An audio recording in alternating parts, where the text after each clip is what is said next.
ঘুরতে কার না ভালো লাগে, সবারই ভালো লাগে ঘুরতে। আমরাও তাই গিয়েছিলাম ঘুরতে। বেশি দূরে ছিল না, গন্তব্যটা ছিল গাইবান্ধায়।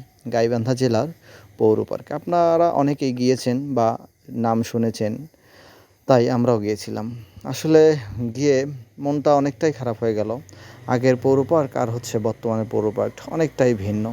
পরিবেশটাও আসলে তেমন আগের মতো নেই, সব কিছু অগোছালো, ময়লাতে ভরপুর। বসার যে স্পেসগুলো আছে সেগুলোতেও ময়লাতে ভরা। পরিষ্কার পরিচ্ছন্ন করার মতো কেউ নেই। আসলে দায়িত্বহীনতা থাকলে যেটা হয় আর কি, যখন দায়িত্ব ছিল তখন সব কিছুই ভালো ছিল। আসলে কেউ যখন কোনো একটা জিনিসের দায়িত্ব নেয় না বা পরিপূর্ণভাবে পালন করতে চায় না, তখনই তার বেহাল দশা হয়ে যায়। এই গাইবান্ধা জেলা পৌর পার্কটিরও সেম অবস্থা। পানিগুলো এমন অবস্থা যে দেখলেই খারাপ লেগে যায়। তারপরেও মোটামুটি ভালো, আপনারা চাইলে আসতে পারেন অবসর সময় কাটানোর জন্য। ধন্যবাদ।